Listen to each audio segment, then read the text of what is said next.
When did you realize you raised your kid, right? When my cousin Vanessa was having a wedding, my son Mikey was the first person I told. He has semi-low functioning autism, so more often than not, my friends or acquaintances specifically request for him not to come, which meant we never went to events together. But I assumed my aunt would be different. When I told him, he started jumping up and down and clapping his hands. Really, Daddy? Really? I can go? When I exclaimed an enthusiastic YES, he jumped into my arms and we twirled around. One symptom of his autism is that he is quite easily joyed by the little things in life. So as we made our way to the wedding rehearsal, I made sure to prep Mikey on wedding manners. Don't talk during the ceremony. Try to be quiet. It's the bride's day, not ours, etc. He seemed pretty attentive, so I thought all would be okay. But we were halfway through the practice ceremony when Mikey started smiling really hard. He only does this when he's really happy about something. So I squeezed his hand tight as if to say, I'm happy too. But we stayed completely silent.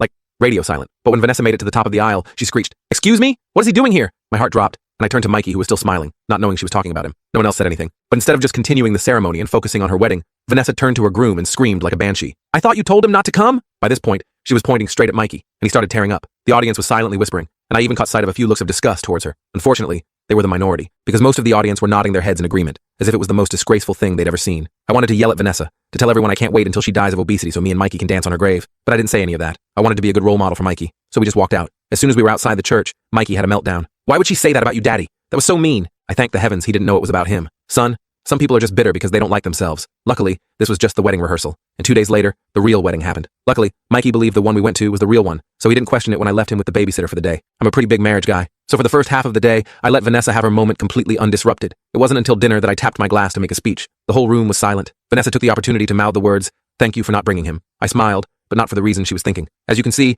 I am currently at this wedding without my wonderful son, Mikey. The air was filled with an awkward tension, but I didn't care. A lot of you didn't want him here today, but he still wanted to give a few words. I then took my phone out and started playing a voice recording. It was one I had secretly recorded of Mikey talking about how happy he was for Vanessa and her husband, in 7-year-old terms. Hearing his voice so full of happiness made me tear up, and the rest of the table did too, except Vanessa, who looked so angry I thought she was about to explode. Still, she cheersed with me and the rest of the family. Little did I know, that moment ended up being the calm before the storm, because the next day, not even 24 hours later, there was a knock at the door, and it wasn't Vanessa.